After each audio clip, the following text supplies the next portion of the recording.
السلام علیکم ورحمۃ اللہ وبرکاتہ۔ الحمد للہ نحمدہ ونستعینہ ونستغفرہ ونؤمن بہ ونتوکل علیہ ونعوذ باللہ من شرور انفسنا ومن سیئات اعمالنا من يهده الله فلا مضل له ومن يضلله فلا هادي له ونشهد أن لا إله إلا الله وحده لا شريك له ولا نظير له ولا مثل له ولا مثال له ونشهد أن سيدنا وسندنا وشفيعنا ومرشدنا ومولانا وملجانا محمد وبارك وسلم عليه۔ أعوذ بالله من الشيطان الرجيم، بسم الله الرحمن الرحيم۔ لقد كان لكم في رسول الله أسوة حسنة لمن كان يرجو الله واليوم الآخر وذكر الله كثيرا۔ وقال تعالى: قل إن كنتم تحبون الله فاتبعوني يحببكم الله ويغفر لكم ذنوبكم والله غفور رحيم۔ صدق الله مولانا العظيم وبلغنا رسوله النبي الكريم ونحن على ذلك لمن الشاهدين والشاكرين والحمد لله رب العالمين۔ يا رب صل وسلم دائما أبدا على حبيبك خير الخلق كلهم۔ گرامی قدر معزز حاضرین، میرے واجب الاحترام بزرگوں اور عزیز نوجوان ساتھیوں، میں نے آپ کے سامنے قرآن مجید فرقان حمید میں سے دو مقامات سے دو آیت کریمہ تلاوت کی ہیں۔ رب ذوالجلال سے دعا ہے کہ وہ ذات بزرگ و برتر مجھے اس کی روشنی میں صحیح صحیح کہنے کی اور سمجھانے کی توفیق عطا فرمائے۔ پھر اللہ رب العزت کی ذات اس مختصر وقت میں جو کچھ کہا سنا جائے، اس کہنے سننے کو محض اپنی رضا کے لیے اپنی بارگاہ میں قبول و منظور فرمائے، ہم سب کی نجات اور ہدایت کا، مغفرت کا ذریعہ اور سبب بنائے۔ میری آج کی مختصر گزارشات کا موضوع اور عنوان محدثین، فقہاء، صحابہ کرام، تابعین، تبع تابعین، ان کا امت پر کتنا بڑا احسان ہے، یہ عنوان ہے۔ اسی سے متعلق چند باتیں عرض کرنی ہیں۔ اللہ رب العزت صحیح صحیح کہنے کی، سمجھانے کی، سمجھنے کی، عمل کرنے کی توفیق عطا فرمائے۔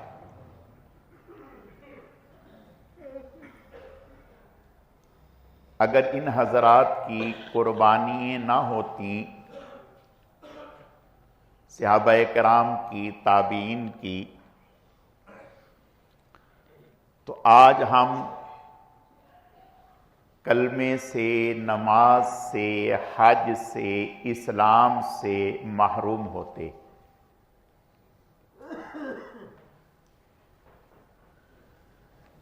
یہ لوگ بھی اسی معاشرے کے افراد تھے۔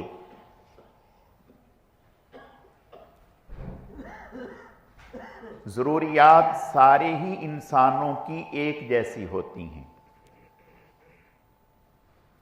خواہ وہ دیہات کا رہنے والا ہو یا شہر کا پڑھا لکھا ہو یا ان پڑھ ہو۔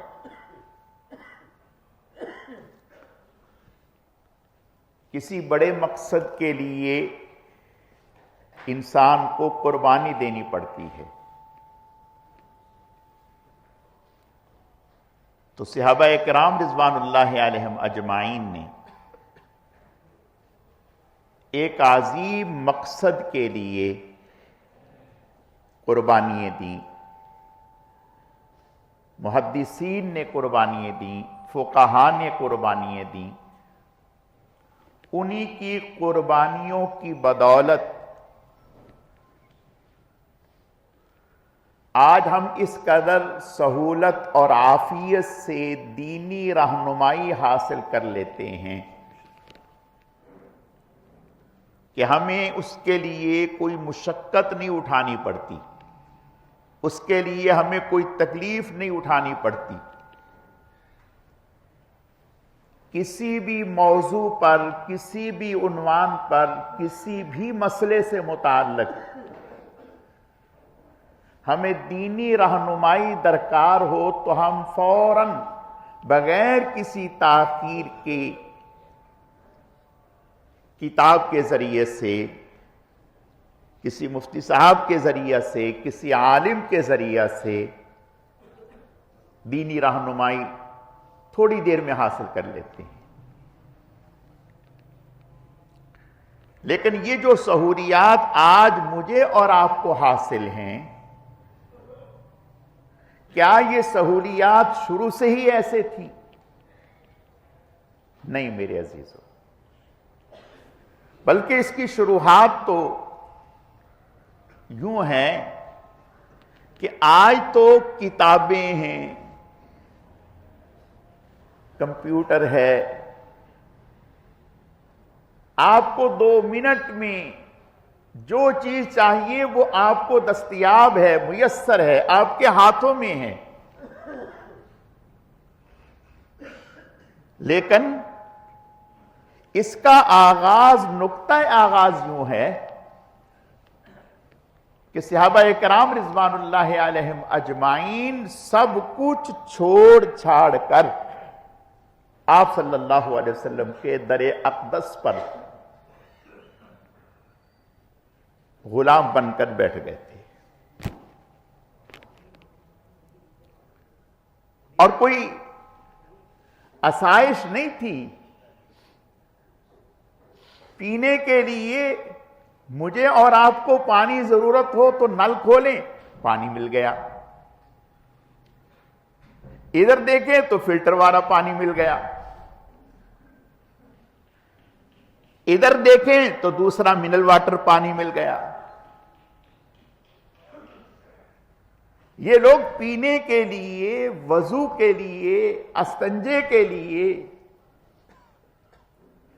ابتداً تو کنواں ہی نہ تھا، ایک کنواں تھا جو بھی یہودی کی ملک تھا اور وہ قیمتاً پانی دیتا تھا۔ اب پینے کے لیے بھی، وضو کے لیے بھی، کپڑوں کے لیے بھی، غسل کے لیے بھی، اور منہ مانگے دام لیتا تھا۔ تو کس قدر قربانی ہے آپ صلی اللہ علیہ وسلم کے ارشاد پر حضرت عثمان رضی اللہ تعالیٰ عنہ نے خرید کر مسلمانوں کے لیے وقف کیا، لیکن پھر بھی وہاں سے لے کے آتے ہیں اور کھانے کے لیے کچھ نہیں۔ سوچیں جب آقا کا یہ حال ہے کہ 2 مہینے گھر میں چولہا نہیں جلتا تھا، آقا کا یہ حال ہے، فخر کائنات، ہادی رسول جناب رسول اللہ صلی اللہ علیہ وسلم کا یہ حال ہے کہ 2 مہینے آپ کے گھر میں چولہا نہیں جلتا تھا۔ پانی اور کھجور، اور ایسا بھی ہوا کہ کئی دن فاقوں سے گزر گئے، پیٹ پر پتھر باندھ کر اپنی کمر کو سیدھا رکھا. ایسے میں سوچیں جب آقا کا یہ حال ہے تو غلاموں کا کیا حال ہے. صحابہ اکرام جو آپ صلی اللہ علیہ وسلم کے پاس مسجد میں ٹھہرے رہتے تھے اکثر و بیشتر فاقوں میں گزرتا. صحابہ اکرام کھجوروں لے آتے, لا کر گچھا لٹکا دیتے مسجد میں, تو ایک ایک کھجور, دو دو کھجوریں لے کے کھاتے, پانی پیتے اور بس. اور کوئی نصاب لگا بندہ نصاب نہ تھا کہ کسی باب کو کھولا, کسی فصل کو کھولا, نہ.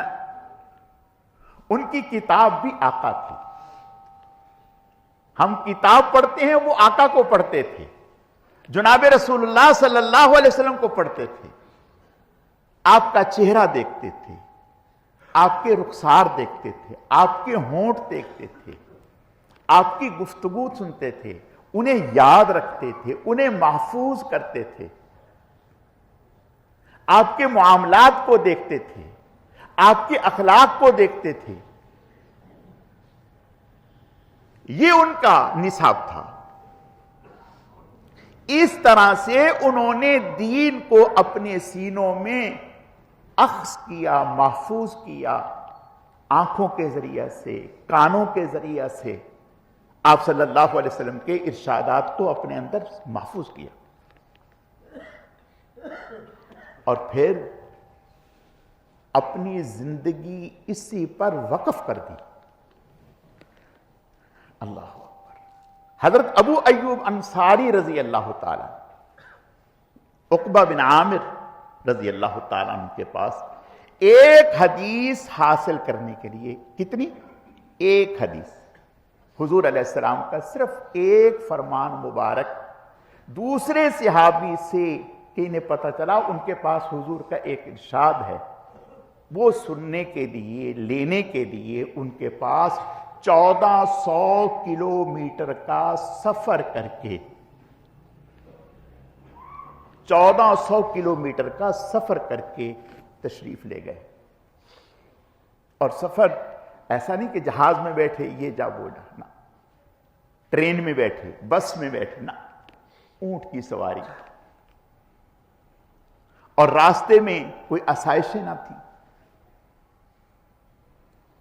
ایک صحابی مدینہ سے شام تک, حضرت جابر بن عبداللہ رضی اللہ تعالیٰ, مدینہ سے شام تک 1 مہینے کا سفر کر کے پہنچے ایک حدیث کے لیے. ایک حدیث کے لیے. ان کی قربانیوں کو جب ہم سامنے رکھیں گے تو پھر ہمیں پتہ چلے گا کہ یہ ان لوگوں کا ہم پر کتنا بڑا احسان ہے, ان کا امت پر کتنا بڑا ان کی عنایت ہے امت پر. اگر ان کے یہ احسانات, خدمات نہ ہوتی تو سوچیں ہمارا کیا حال ہوتا. ایک صحابی مکہ میں رہائش پذیر, نکاح کر لیا. جب نکاح ہو گیا تو نکاح ہونے کے بعد ایک عورت نے کہا کہ جس سے آپ نے نکاح کیے ہے اسے اور آپ کو میں نے دودھ پلایا ہے. نکاح ہو گیا. اب نکاح ہونے کے بعد وہ خاتون کہہ رہی ہے کہ آپ کو اور اس عورت کو جس سے آپ نے نکاح کیا دونوں کو میں نے دودھ پلایا, آپ تو دونوں بہن بھائی ہو گئے. انہوں نے کہا کہ میں نے کون سا چھپ کے نکاح کیے ہے, میں نے تو کھلے عام نکاح کیے ہے, سب کو بتا کر کے نکاح کیے ہے. اگر ایسی بات تھی جب میں نکاح کر رہا تھا تو اس وقت کیوں نہ بتایا, اور اس سے پہلے آج تک کبھی کوئی خبر نہیں, اور اس خاتون کو بھی خبر نہیں. لیکن آپ کہہ رہے ہیں میں دودھ پلایا. اب یہ مکہ میں رہائش پذیر ہیں. صحابہ کرام سے معلومات لی, نہیں تشفی ہوئی, تشفی نہیں ہوئی. یہاں سے مدینہ منورہ حضور کی خدمت میں پہنچے اس بات کو معلوم کرنے کے لیے. اس ایک چیز کو معلوم کرنے کے لیے مکہ سے مدینہ پہنچے اور پہنچ کر حضور کی خدمت میں درخواست کی, یا رسول اللہ اس طرح سے میں نے فلاں خاتون سے نکاح کیا. نکاح کرنے کے بعد ایک خاتون نے آ کر کے ہم سے کہا کہ میں نے تو تم دونوں کو دودھ پلایا ہے, کوئی گواہ بھی نہیں ہے, اس سے پہلے کبھی اس نے ذکر نہیں کیا, تو اب میں کیا کروں؟ آپ نے فرمایا علیحدگی اختیار کر لو, تمہارا نکاح اس سے نہیں ہے. کہا یا رسول اللہ کوئی گواہی نہیں؟ فرمایا جب کہہ دیا گیا اب تم کیسے نکاح اس سے رکھو گے؟ اب تم کیسے اس سے نکاح رکھو گے؟ یہ کیا ہے؟ اس مسئلے سے امت کو قیامت تک کے لیے رہنمائی مل گئی, رہنمائی مل گئی.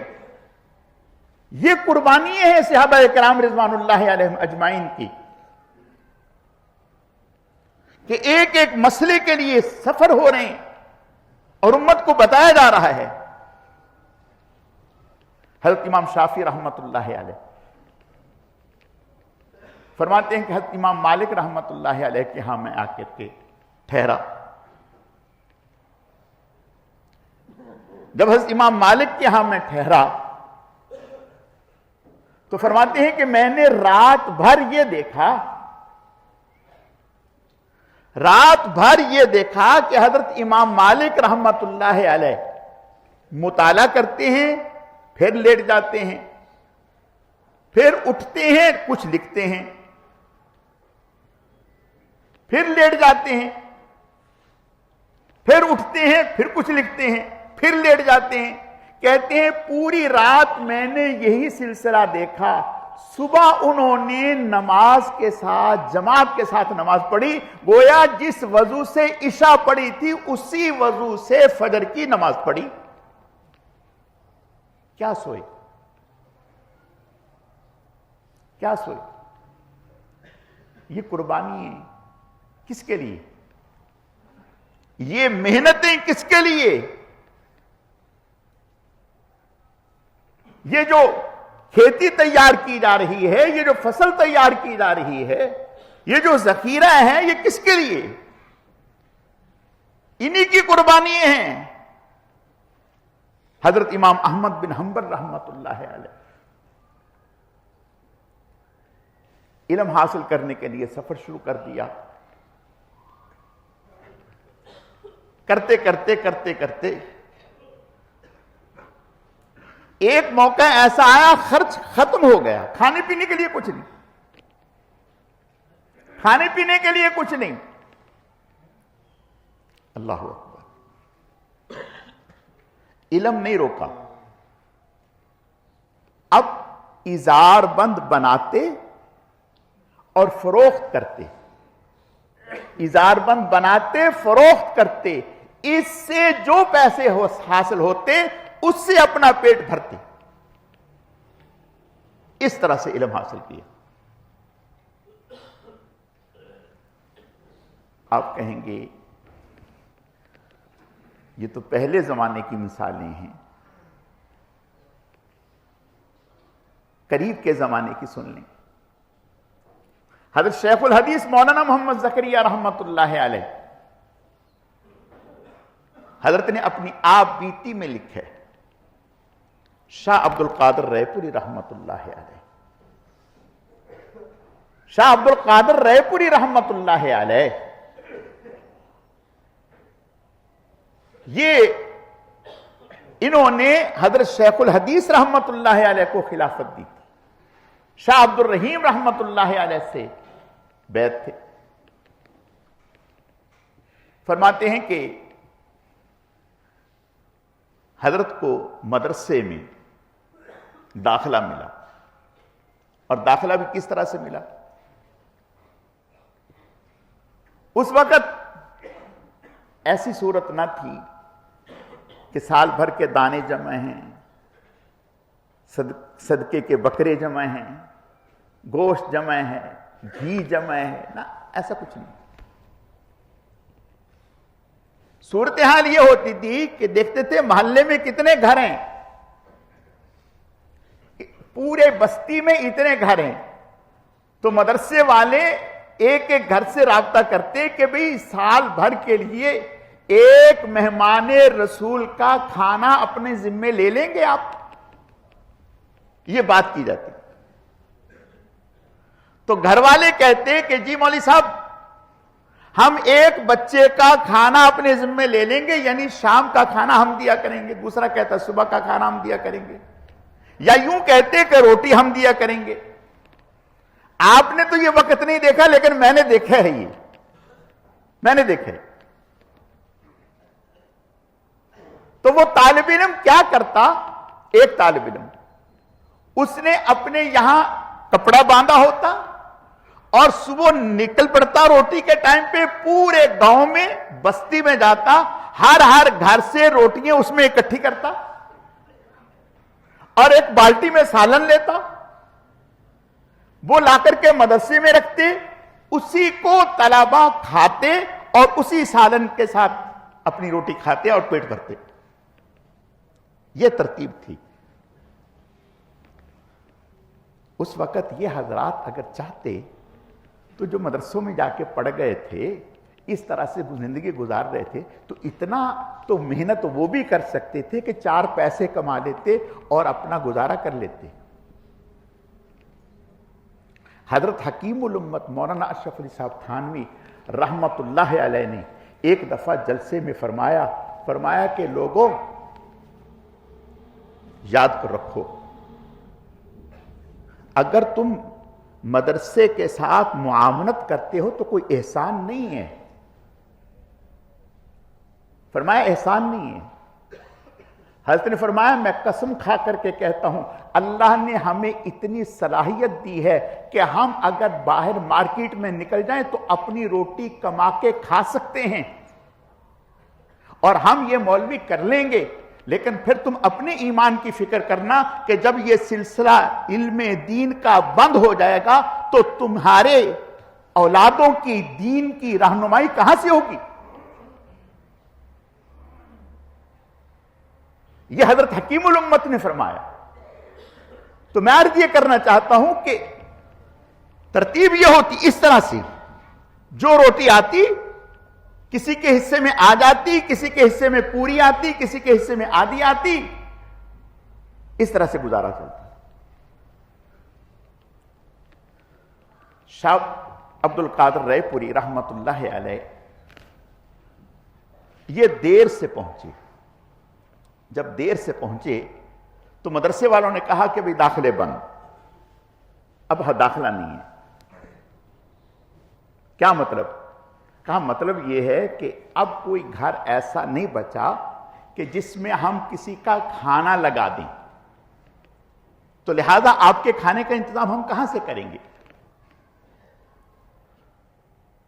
تو انہوں نے فرمایا کہ ایسا ممکن ہے کہ آپ مجھے داخلہ دے دیں، میں کلاس میں آؤں، بیٹھوں، پڑھوں اور کھانے کا انتظام میں خود کر لوں۔ کہا ہاں یہ ٹھیک ہے۔ اب یہ کیا کرتے؟ شاہ عبد القادر رائے پوری رحمت اللہ علیہ کیا کرتے؟ پورا دن مدرسے میں رہتے، اسباق پڑھتے، شام میں سبز منڈی کی طرف جاتے، جو سبزیاں خراب ہو چکی ہوتی اور لوگ پھینک دیتے، ان سبزیوں کو اٹھاتے، دھوتے اور دھو کر ابال کر اسی کو کھاتے، اور رات کو شہر کے مضافات میں ایک چھوٹی سی مسجد میں تشریف لے جاتے، جب نماز پڑھ کے لوگ چلے جاتے تو چٹائی میں لپٹ جاتے اور اس طرح سے رات گزارتے۔ پورا سال اس طرح سے پورا کر دیا، پورا سال اس طرح سے پورا کر دیا۔ میرے عزیزو، اس طرح سے یہ دین اور علم دین ہم تک آیا ہے۔